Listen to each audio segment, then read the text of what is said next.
In the exact moment that I immerse myself deeply into actually trusting and feeling it when I'm not triggered, everything that I'm feeling, my mirror soul is feeling too.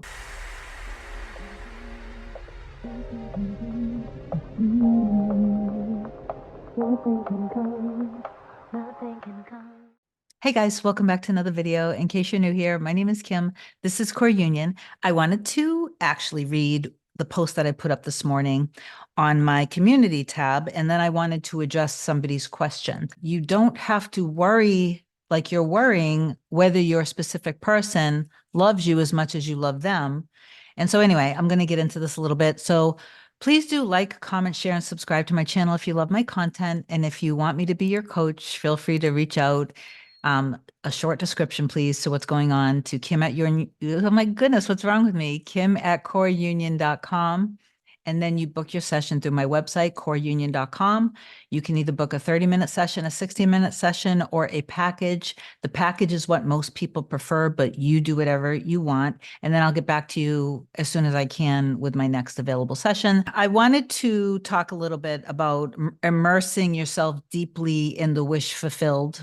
The biggest key for me, and what I like to teach you, is that yes, it is important to get emotionally stable and grounded and back balanced and back in harmony with your person energetically and emotionally, going back into your trust. And the sooner you can get in alignment with the end of you guys being happy together, the better. But that doesn't mean that if you are emotionally hurt for a few hours, a couple days, or maybe even more than a week, it doesn't mean that you're ruining everything, but it's what you do during those times that really is key.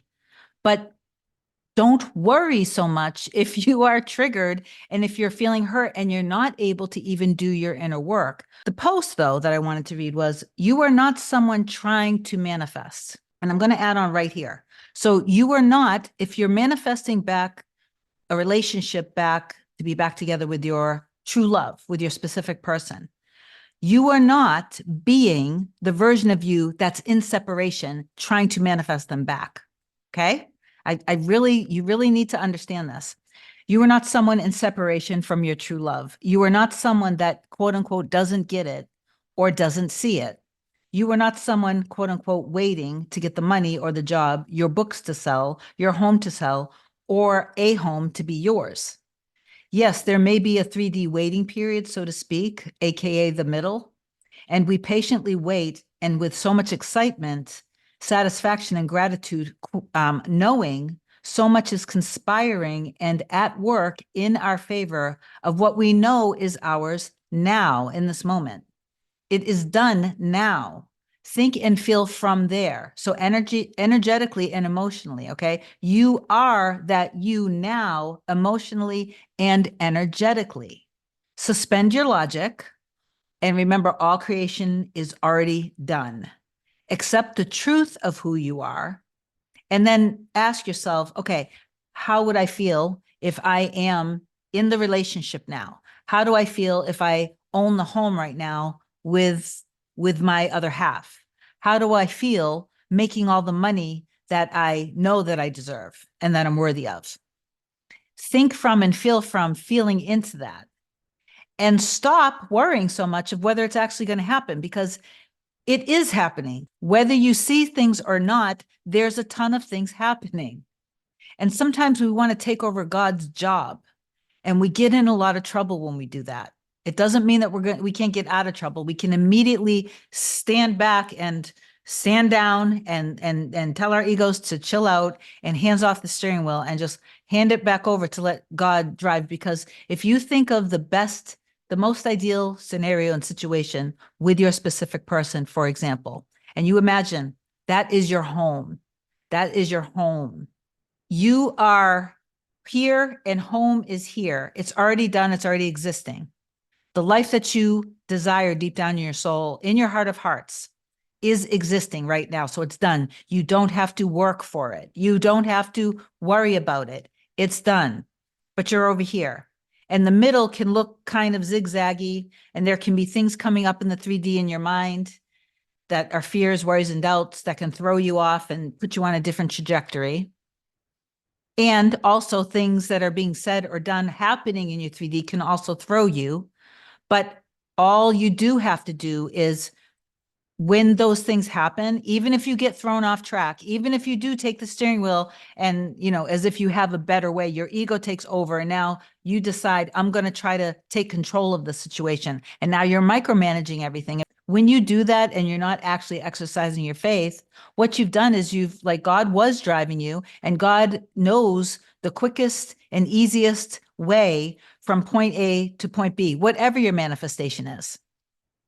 When you just trust in that and it's done, and you make the decision from the moment that you wake up, this is who I am. And you feed your subconscious when it's wide open. When you're just waking up in the morning, your subconscious is wide open. During the day, when you're maybe just doing something that might be slightly meditative, you can just sit down in a chair and just take a few nice deep breaths and just almost be kind of what Neville Goddard described it as, being in a slumber, and just be kind of drowsy. And you can be feeding your subconscious, I am, I am, I am, I am. And whoever deep down in your soul you are. That includes the love that you deserve. That includes being with your person. You and your person are already one. You're not separate. That includes the money that you deserve to make and how you deserve to be treated. It doesn't matter. Take the limits off. You can literally be, and do anything that you feel deep down in your soul, because God created you with all of the gifts and all of the talents to do it. When you realize that you guys are one already, that separation is truly just an illusion. You know that what you want, your person wants too. Your desire always desires you too, or you wouldn't desire it. And when it comes to your person, especially. But somebody had asked under one of the videos something along the lines of, I feel like people have been getting something confused a little bit, like that it's okay to be longing because I'm longing for my person, so that's okay. No, longing and yearning from a place of lack and not having and afraid that it's not going to happen is not where you want to be feeling from and thinking from and being. No. Longing for something in a lack way actually will keep your person from you, because you're not in trust. Because if you were in trust and you were being the version of you energetically and emotionally now, feeling deeply loved, immersing yourself deeply in the beautiful relationship,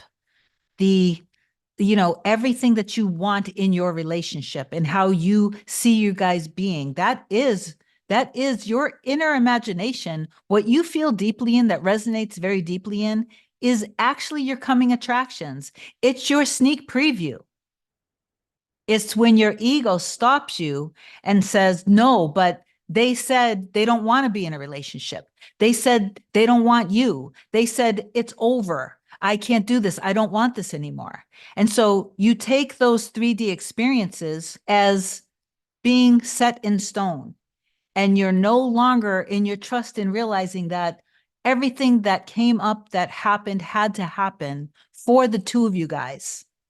And so while you don't want to be focused on, you want to just go into this trust, this deep, deep trust that everything that I actually want for us and our relationship, in the exact moment that I want it, in the exact moment that I immerse myself deeply into actually trusting and feeling it, when I'm not triggered, everything that I'm feeling, my mirror soul is feeling too. And I go deep. I go very deep. Even if I'm really, really, really hurt, I know that it's just a matter of time that I can get back in my trust. And I know that I want to get back in my trust.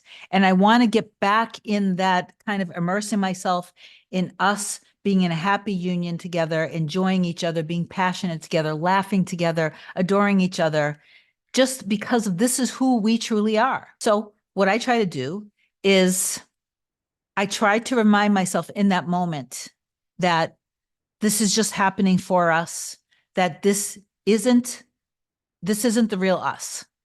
We are happy together. We love each other. We adore each other. We are everything to each other. We mean the world to each other. We are each other's equal and other half.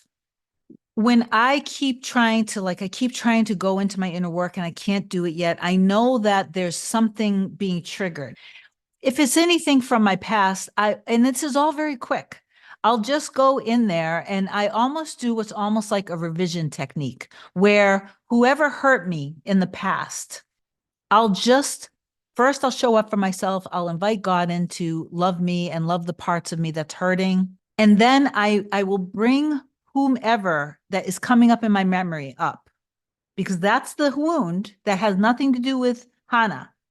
I'll bring them in. I'll do some revision on it where maybe I'll be crying and I'll say something to them, or maybe I won't be crying and I'll just be saying, this wasn't fair what you did, and then I'll let them say they're sorry. Or I might just let them say, you didn't deserve that. I'm sorry. I hope that you can forgive me because you didn't deserve that. There was literally nothing ever wrong with you. And you deserve respect. And you deserve to be treated right. And you deserve to be heard. And you deserve to be loved because you were actually perfect exactly how you were. I was messed up. And I'm sorry that I put that on you. That wasn't right of me. That was really wrong of me. And I'm deeply, deeply sorry that I hurt you. And I love you. And then I will let myself forgive the person. And then I know that when I'm forgiving them and I'm truly forgiving them, and then I'm also forgiving myself for any guilt that I might have around the subject. When I know that I'm forgiving them and I'm forgiving, then it opens myself up to be able to forgive Hannah, whether something in the 3D he did, or if I was just perceiving it, because it could be a mix of both, right? And if I can't get to that place where I can forgive him yet and forgive myself also for what I may have said and done in the 3D that may have been immature out of fear, and then I'll do my inner work when I'm not triggered.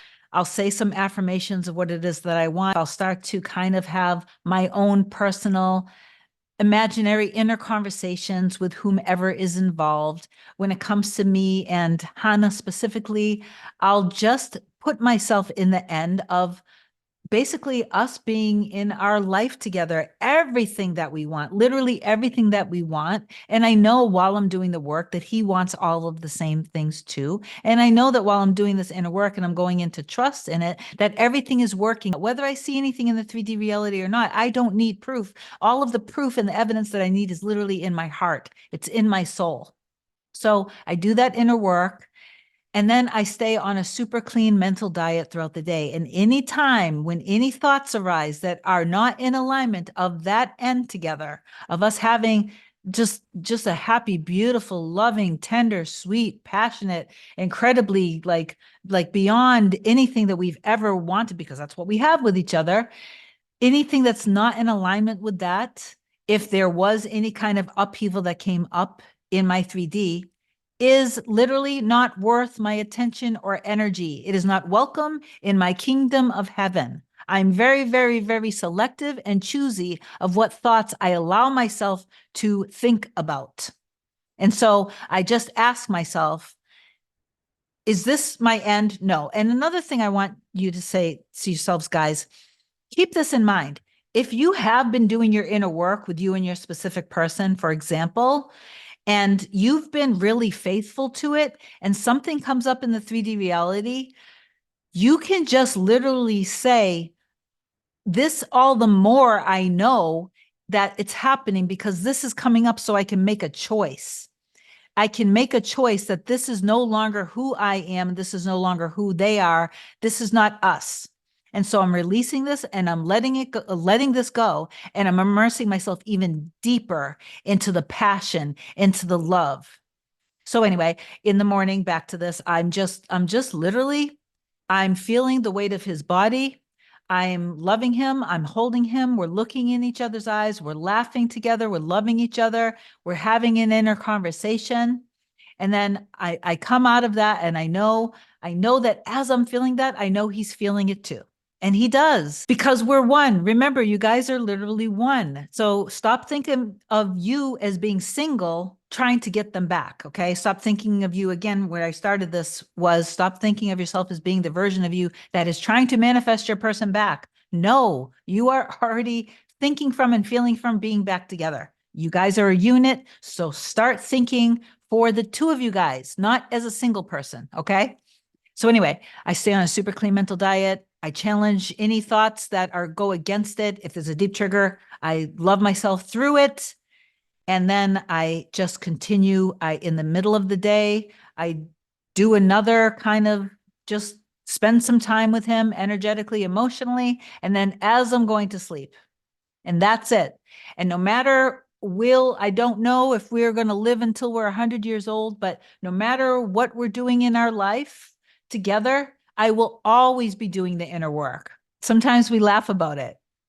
I'll always be doing the inner work because we're always going to want to be evolving and having our dreams come true. So I'm always going to stay in complete trust and faith, and I'm always going to consistently feed my subconscious mind, because remember, your inner world, what your subconscious believes, is literally being outpictured on your screen of life. When you start to realize and make the switch that your inner world is creating your outer world, when you're doing your imaginal acts, it's not fake. It is not fake. You're thinking of it as being fake. You're thinking, I hope that this works. You're thinking, this might not work. This isn't real. I'm being delusional. Okay, those are the kinds of things that is a mental diet thing that you have to handle. As soon as you have those thoughts come up, no, I trust in my ability to stay focused. I trust in this entire process. I know that every day and in every way, I'm becoming more and more powerful and empowered and trusting in what's in my soul and what's in my heart. I love that I see more and more evidence in my reality each and every day of how this is all working, because you always want to just go back and trust. Okay, so I hope that this video helped you guys. I hope that that answered the person's question. And for anyone else who wants to know if it's okay to be in longing, no, it's not okay to be in longing. It is okay to be wanting and desiring, because when you're in a healthy, happy, stable, committed, loving, passionate relationship, there's a lot of emotions. There's a lot of desire. Desire to me is very good, to really immerse myself in my desire, something I really, I love. I want it badly, whether it's a specific person or the home that you guys are going to live in, or the job that you deserve, the money that you deserve, whatever. So really immerse yourself in the desire of it, in the satisfaction of how amazing your life is now. The two of you guys are together. Whatever you feel deep down in your soul, that is who you truly are meant to be. So just don't allow your logical mind and your ego to stop you from being who you are. And again, let God handle everything, because God knows the quickest way. If you're in doubt, stop. If you're not triggered, if you're in doubt, just literally say nope. And I'll just shut it down like that. What do I want? That's it. But again, if you're triggered, you need to handle your emotion. It's okay, by the way. Let me just say this. You don't have to be fully healed to be in the relationship, okay?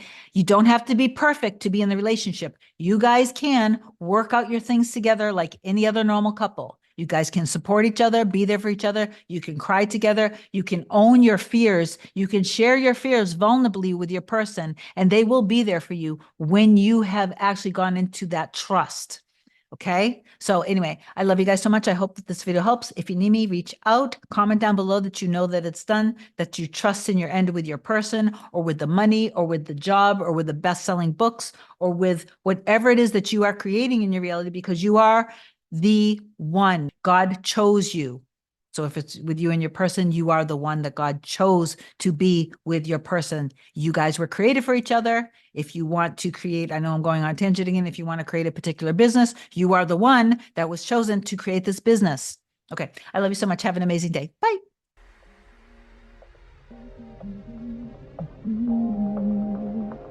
Nothing can come, nothing can come, nothing can come between us.